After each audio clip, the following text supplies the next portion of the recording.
la vie avec la sclérose en plaques, c'est une belle arnaque, franchement, franchement. Je tape à gauche, à droite, à droite, c'est pour calmer mes nerfs. Parce que c'est comme le MDR, tu sais ça. Alors déjà, avertissement. J'ai une sclérose en plaques secondairement progressive. Donc, ce que je vais vous dire là, ça ne vaut pas pour les gens qui sont encore dans une CEP rémitante. 80% des personnes ont une CEP rémitante, c'est-à-dire une CEP par poussée. Des moments où ça ne va pas et des moments où ça va, et des moments des rémissions. Moi, je n'ai plus de rémission. Hein. C'est une poussée en continu, si on peut dire. Donc la maladie s'aggrave au fil du temps. Des fois, il y a des moments de répit, on va dire, mais on se rend même plus compte, finalement, c'est tellement ténu comme... bref. Donc, la CEP est une belle arnaque, enfin, la vie avec une sclérose en plaques est une belle arnaque, parce que, si tu veux, quand on te donne la vie, que tu es un enfant, bon, c'est rare, comment dire. Il y a des formes pédiatriques de sclérose en plaques, et d'ailleurs, moi, mon neurologue m'a reconnu que j'avais une forme pédiatrique, mais c'est arrivé vers 12-13 ans. Elle n'est pas arrivée quand j'avais 2-3 ans, hein, d'accord. Donc j'ai quand même eu de belles années où j'étais insouciante, où je pouvais courir, je pouvais... Voilà, j'étais comme un enfant comme tout le monde, on va dire.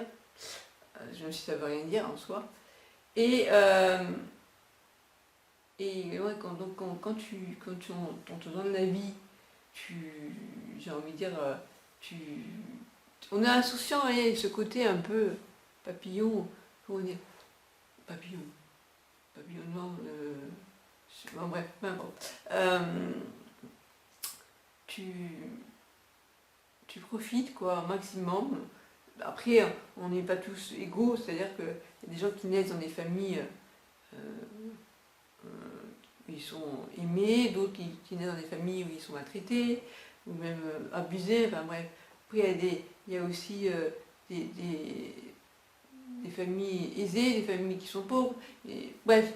Et à un moment donné où tu commences à faire ta vie, et à ce moment-là, c'est souvent là que la sclérose en plaques, elle arrive. Elle pointe le bout de son nez en disant oh, t'as une femme, parce que les femmes, ça tombe aussi sur les mecs, hein, mais aussi, plus les femmes, à peu près, je crois qu'ils disent, c'est 3 femmes, je sais pas, en gros, hein, c'est 80% de femmes. Après, les hommes, quand ils sont touchés, c'est souvent plus en forme progressive d'emblée. Mais bon, il y a de tout. Alors, il y a des formes progressives aussi pour les femmes. Hein. Moi, je suis en forme secondaire progressive, c'est-à-dire que pendant longtemps, j'ai été poussée. Et moi, ça a commencé donc vers 12-13 ans, mais diagnostiqué que quand j'avais 38 ans. Donc forcément, pendant toutes ces années, je n'ai pas eu de traitement. Merci les docteurs. Enfin bon, merci les docteurs. Donc je continue sur la lancée, donc je t'explique que à un moment donné, là, c'est en plaque, elle pointe le bout de son nez et elle te dit stop l'insouciance. Maintenant, j'entre en action. Pour te faire chier, franchement, c'est ça. Et tu peux avoir au début des troubles qui viennent, qui partent, enfin, si tu as une forme imitante, c'est ça en fait. Tu as des picotements dans les mains, dans les pieds, tu as des troubles urinaires. Pour moi, au départ, ça a été juste des impressions de malaise, des vertiges, mais c'était pas. On m'a dit spasmophilie. Fatigue chronique, ah oui, j'avais oublié la fatigue chronique. Oh, putain. Alors quand tu as 12-13 ans, la fatigue chronique qui tombe dessus, tu te demandes qu'est-ce qui se passe quoi. À l'école, les profs disaient à ma mère, votre fille elle est fatiguée, il faut lui donner du jus d'orange. Du jus d'orange, là, du jus d'orange. Les cures de magnésium quand j'avais des parasthésies. Oh, le nom de cure de magnésium que j'ai fait. Bref. Et puis, c'était cyclique à l'époque pour moi, la fatigue. Ça n'a pas été continu. Et puis à mon arrivée à l'adolescence, donc on me parlait de spasmophilie, hein, quand j'avais mes crises entre guillemets comment dire. Ben, en fait, c'était, comme m'a dit un jour un neurologue, on n'arrive pas bien à distinguer entre vos problèmes psychologiques et la sclérose en plaques.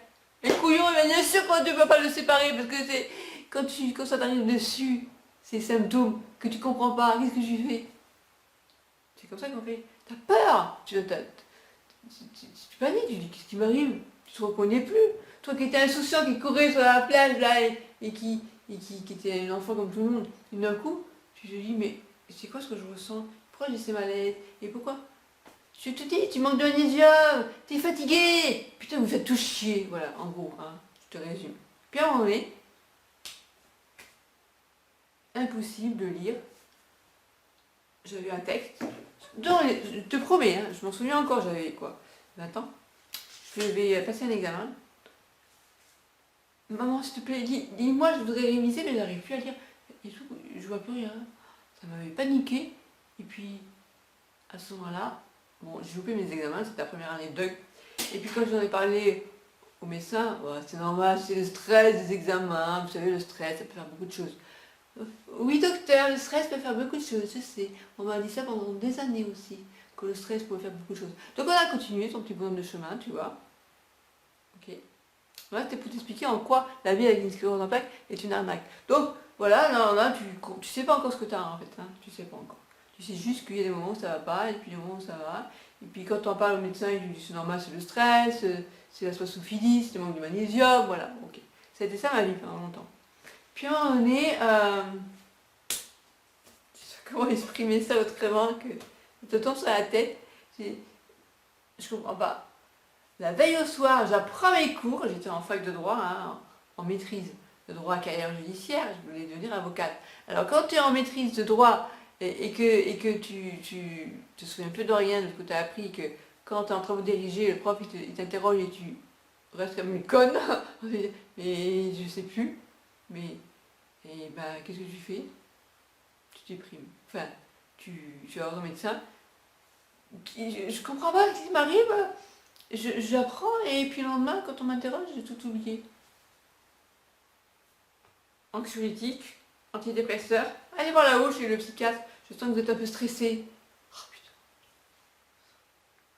Angoissé, phobie sociale. Parce que à la fin, je ne vous ai plus sortir de chez moi. Parce que j'étais vraiment. Oh, ça va,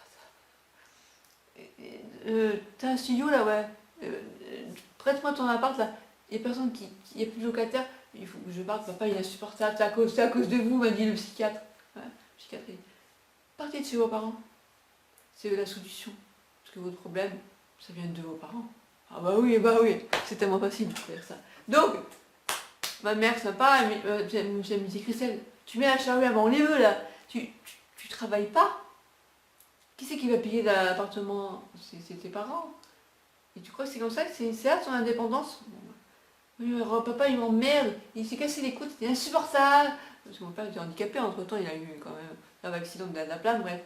Et je lui dis, je veux partir. Le médecin a dit qu'il fallait que je parte, que je vous quitte.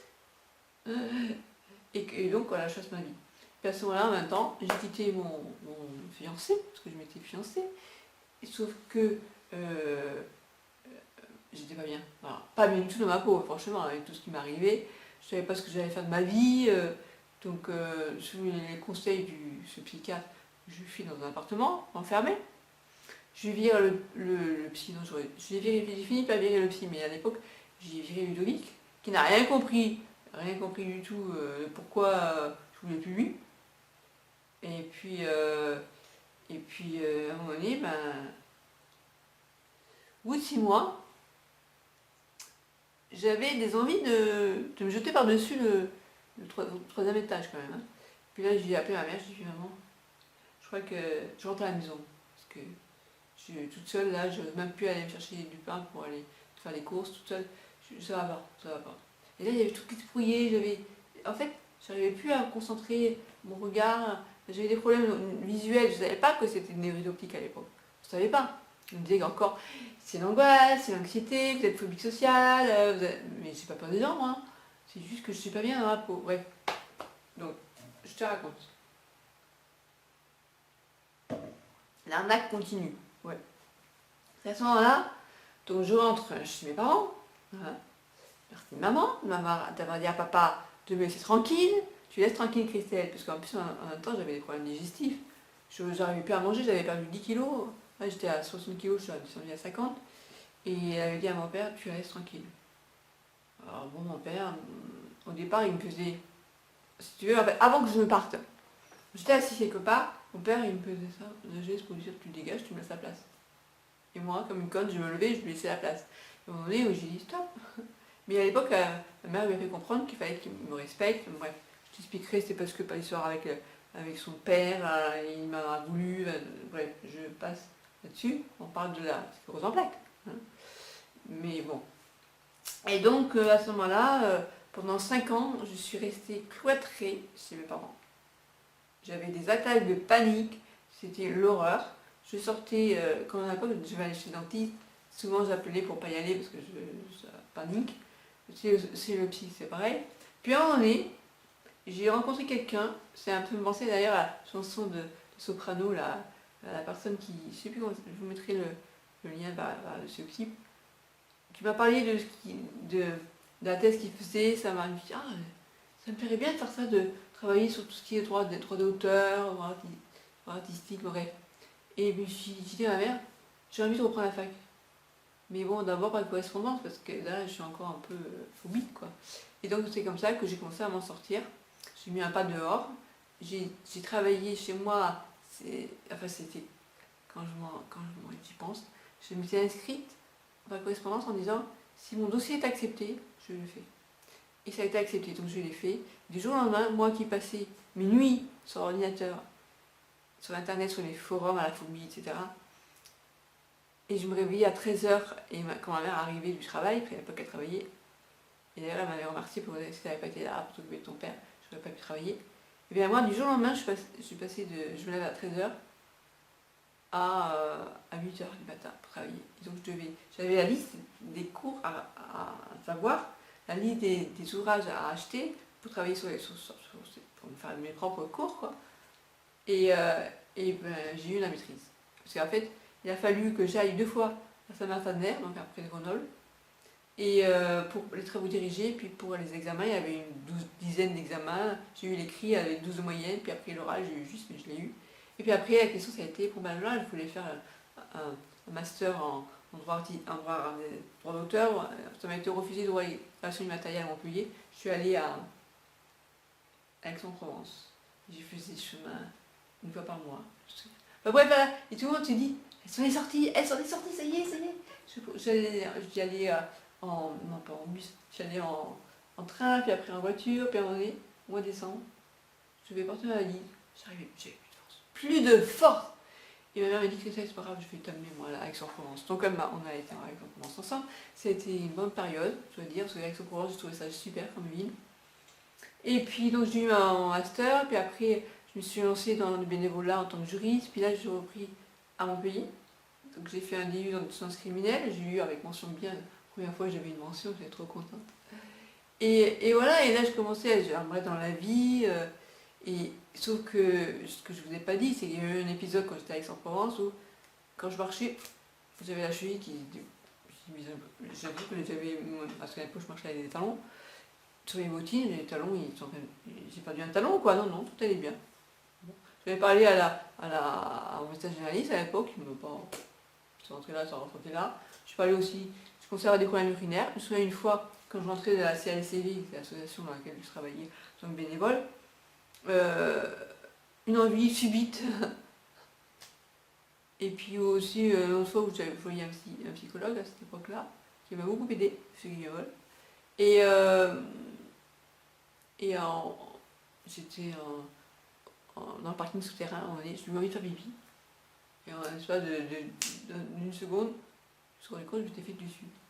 Je suis rentrée, je suis dit, oh non, je suis désolée, j'ai rebaptisé la voiture. Je sais pas ce qui s'est passé. Puis ça m'est arrivé plusieurs fois, puis j'en ai parlé à mon généraliste qui m'a fait passer une CBU, j'avais pas d'infection urinaire, on n'a pas compris. Voilà. Donc j'ai commencé à comprendre qu'il fallait que je m'appuie sur la vessie, parce que dès que je sortais des toilettes, j'avais à nouveau envie. Et puis en 2006, j'ai fait un master droit de la santé. Et là, puis après une première année doctorale, donc, de thèse, en fait je me suis vraiment, comment je dirais ça, reprendre mes études, faire travailler mon intellect, comment dire, ça me plaisait vachement quoi, ce que je faisais. Et en même temps, j'ai prouvé que j'étais capable, quoi. Parce que mon père, je me souviens, il me disait qu'est-ce que tu as fait de ta vie, quand j'étais en pleine dépression, c'était horrible. Et puis là, je reprenais le poil de la bête. Et mon intention, c'était de travailler. D'ailleurs, je me souviens quand j'ai fini en DSU le master 2 à Aix-en-Provence, je me suis dit, tiens, je vais rester là-bas, j'ai cherché un ami d'avocat, et puis ça n'a pas été possible, mais ça me plaisait vraiment bien. Et puis donc, où j'en étais, donc, et à ce moment-là, j'ai commencé à faire une chute. Ouais, j'ai commencé à tomber. Et là, on m'a dit, c'est normal que vous tombiez, vous êtes trop maigre. Mais c'est pas vrai, mais c'est pas vrai, mais c'est pas vrai. Non seulement la scléropathie est une arnaque, mais les médecins, mais qui sont cons. Ouais. Il y en a franchement. Alors celui-là, c'est le top du top. Tu lui dis que tu tombes, c'est-à-dire ça m'est arrivé, je sais pas comment ça s'est passé. Je vous raconterai ça si vous voulez dans une autre vidéo parce que sinon ça va être un peu long. Et donc tu lui dis que tu tombes et il te dit regardez, je vais prendre vos mensurations, alors vous faites ça du tour de poitrine, je vous le marque, c'est pour vous. Hein. Vous voyez, vous avez pratiquement plus de ça, vous êtes. Il a failli me dire ouais, vous. C'est du gâchis quoi, franchement. Vous êtes une femme, mais vous vous intéresserez pas puis les mecs quoi. Puis, ouais, bon, encore un peu, mais bon, je te promets, c'est horrible, ce mec, c'est horrible, ce docteur, c'est horrible. Puis à un moment donné, donc il me dit, mais c'est simple, hein, si vous tombez, c'est parce que vous êtes mec, vous êtes mec.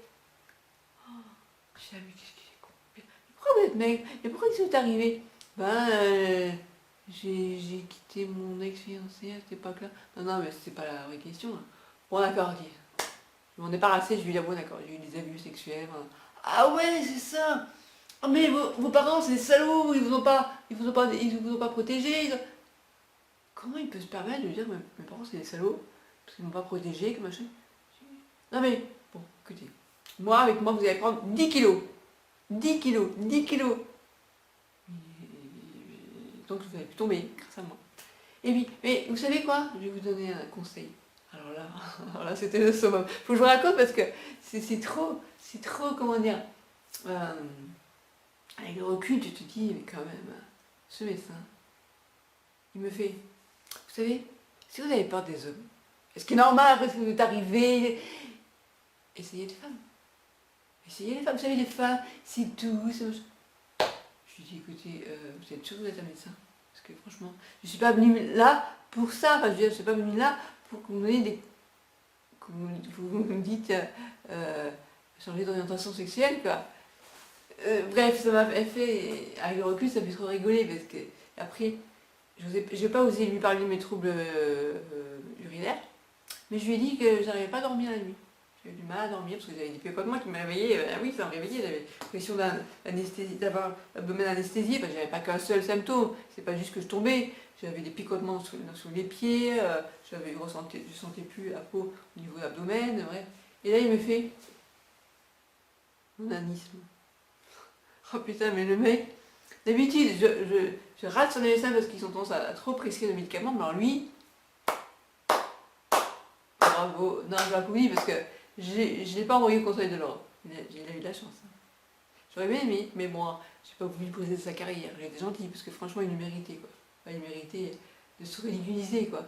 Donc il y a eu une commission, conciliation, j'ai accepté s'il me faisait des excuses par écrit. Mais attention, des excuses par écrit, c'est pas des excuses, c'était ouais, que j'avais tenu des propos outrageants, et qu'il me proposait que je l'appelle au téléphone pour que le reste soit différent. Et je suis désolée, c'était juste que vu que j'avais une sclérose en plaques, et vu tout ce que la connerie qu'on m'avait raconté, il fallait à un moment donné, quand j'ai su que j'avais la sclérose en plaques, que je fasse quelque chose, quoi. C'est pas possible, parce qu'il faut savoir quand même, toutes ces années sans errance médicale, c'est plein d'années sans médicaments, sans traitement de fond pour traiter la sclérose en plaques. Et du coup, je me retrouve maintenant en secondaire progressive, peut-être que je l'aurais moins été, pas aussi rapidement. Voilà.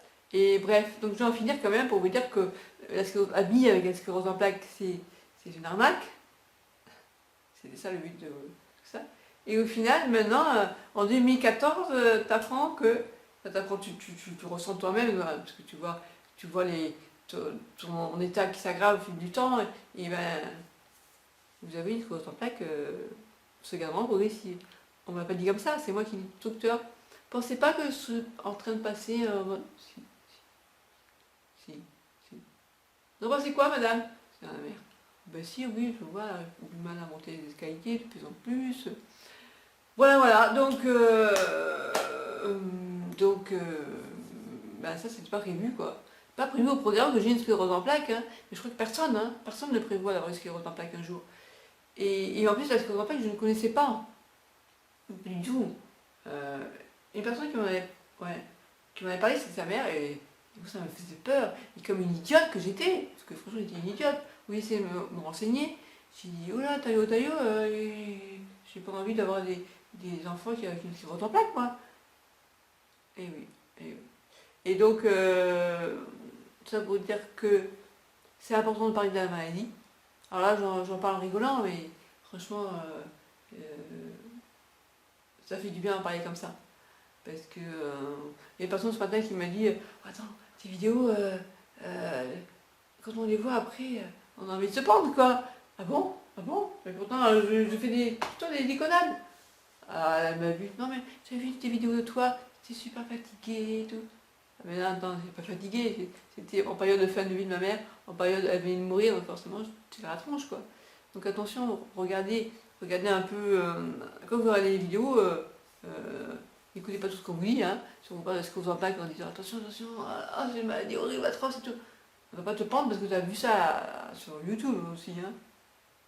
Calmos. Sois critique, reste critique, voilà. Bref, il y a un jour un neurologue qui m'a dit Internet, c'est votre pire ennemi, on peut même dire des gens qui proposent, qui incitent les gens à boire leur urine le matin pour guérir la sclérose en plaques. Docteur, il me prend vraiment pour un con ce docteur. Je crois que je vais croire à des conneries comme ça, mais si c'était vrai, je n'irais pas boire mon urine, moi. Mais si on me dit que ça guérit la sclérose en plaques, il est con quoi. Bref, ça m'a rappelle quelqu'un qui m'a dit ouais, moi un jour aussi on me disait si je serais prête à tout pour guérir la sclérose en plaques. Et ben moi non, je suis pas prête à tout pour guérir la sclérose en plaques. Non. Je suis pas prête si, à être ridicule, si, mais ça ne fait pas guérir. Ça ne tue pas, mais ça ne fait pas guérir non plus. Bref, allez, j'arrête là pour vous dire que garder le moral, c'est super important. Voilà. On peut avoir la sclérose en plaques et pour autant déconner, parce que c'est sympa de déconner. La vie est un enfant tranquille. Non, la vie n'est pas un enfant tranquille. La sclérose en plaques est une maladie qui fait réfléchir sur soi-même, sur sa vie, c'est clair. Et ça c'est un côté positif, parce que la sclérose en plaques n'a pas que du mauvais, comme toute maladie. Hein. Bon, je vous laisse que je vois la batterie et la chaise. Voilà, donc likez si vous avez aimé cette vidéo et dites-moi si vous avez d'autres sujets sur lesquels vous voudriez que je déconne. Ciao, ciao. Ah ouais, quand même, 38 minutes. Eh bien, parce que on va pas le faire parler. Fais parler. Bye bye.